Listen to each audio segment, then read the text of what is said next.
Assalamualaikum warahmatullahi wabarakatuh. Selamat datang kembali di Natare Kongko Nanda Taufik Kongko.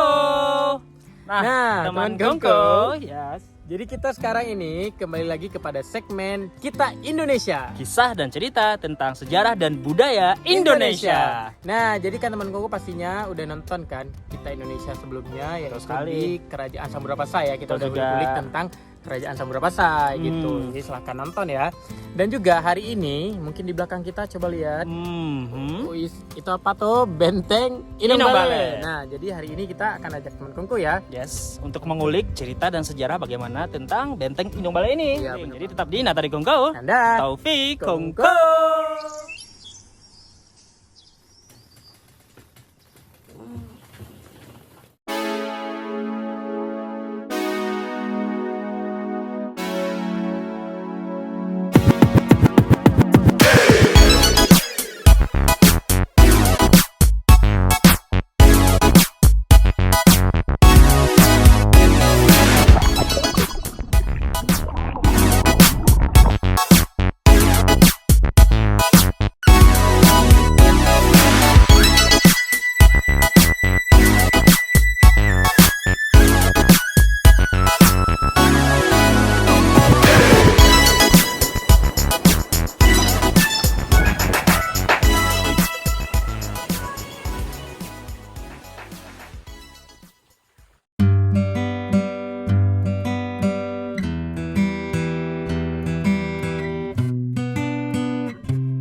Teman Kongko, pada ketinggian 100 meter di atas permukaan laut, sebuah reruntuhan telah menjadi penanda sejarah di masa lalu. Reruntuhan berupa tembok pondasi yang terbujur sepanjang 20 meter menghadap ke Selat Malaka, Teluk Lamreh, Kurung Raya. Di antara reruntuhan yang masih tersisa terdapat 4 lubang pengintai yang menganga, menimbulkan tanda tanya. Berjarak 30 km dari kota Banda Aceh, sebuah benteng pertahanan pernah berdiri kokoh menentang ombak menghadang para penjajah, yaitu Benteng Inong Bale. Sekitar lebih dari 400 tahun yang lalu, di benteng ini sebanyak 2.000 perempuan Aceh membentuk pasukannya sendiri. Pasukan ini dipimpin oleh Laksamana Kemalahayati. Teman Kongko, jadi di Benteng Inong Bale ini menjadi saksi sejarah tentang ketangguhan perempuan-perempuan Aceh pada masa dulu gitu, karena di sini Laksamana Kemalahayati merekrut para janda-janda yang meninggal oleh suaminya di saat perang dulu, kemudian membentuk militer, dan di sini mereka dilatih untuk maju di lawan perang. Jadi perempuan-perempuan itu tidak hanya sekedar di dapur ataupun melakukan pekerjaan rumah, tetapi dia juga ikut memperjuangkan Aceh pada saat itu dari jajahan Belanda. Jadi keren ya perempuan-perempuan.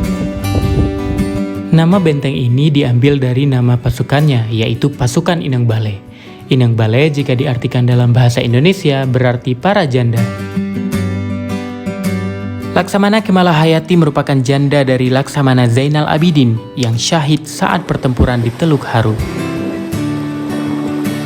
Untuk melanjutkan jihad suaminya, Laksamana Kemalahayati meminta izin kepada Sultan Aceh masa itu, yaitu Sultan Saidil Mukammil Alauddin Riayat Shah IV, untuk membentuk pasukannya sendiri yang terdiri dari para janda. Tugas pasukan Inong Bale adalah untuk melindungi pelabuhan-pelabuhan dagang di sepanjang wilayah Kerajaan Aceh Darussalam.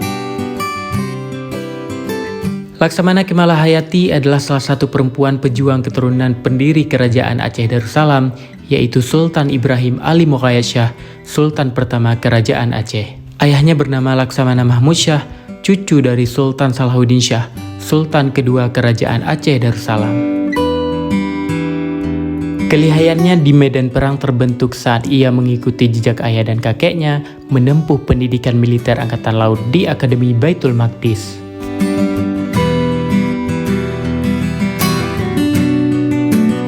Suatu ketika kapal dari bangsa Eropa yang dipimpin oleh Kapten Cornelis de Houtman dan saudaranya Frederik de Houtman mendarat di Teluk Lamreh.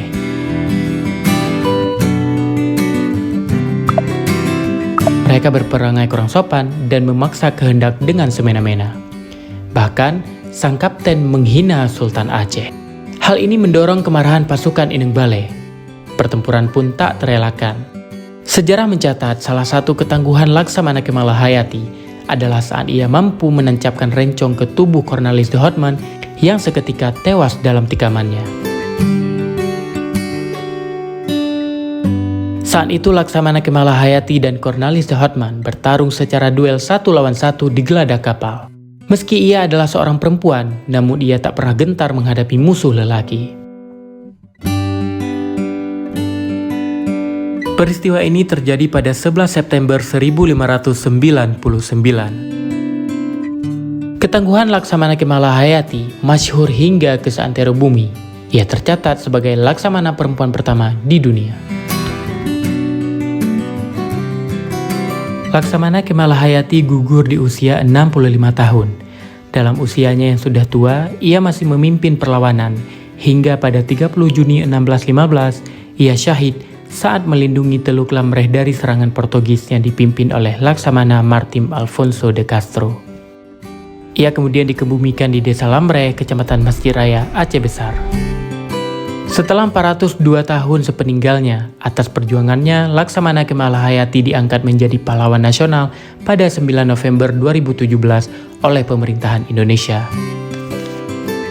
Sisa perjuangannya kini hanya bisa dikenang di situs Benteng Ineng Balai. Sayangnya, situs sejarah ini hanya tinggal puing-puingnya saja. Jika dibiarkan, lambat laun benteng ini bisa saja hilang ditelan masa. Nah, teman Kongko, jadi inilah puing-puing peninggalan daripada Benteng Ineng Balai. Astagfirullahaladzim.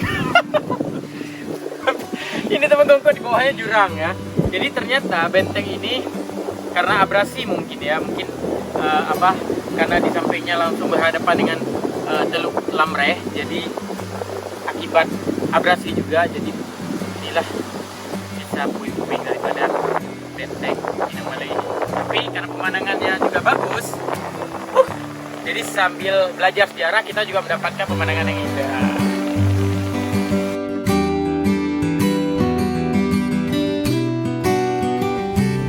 Nah, teman Koko tadi baru dari bawah, dari sana sudah ketengok dan kesana juga sudah tengok. Jadi ada aktivitas tertentu.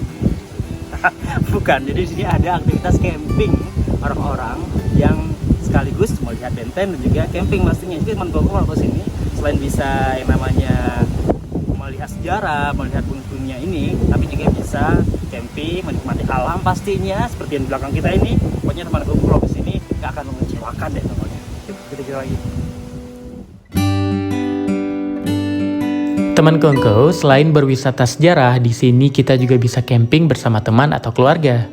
Pantai dan pemandangannya yang indah sangat cocok untuk dijadikan tempat camping bersama keluarga.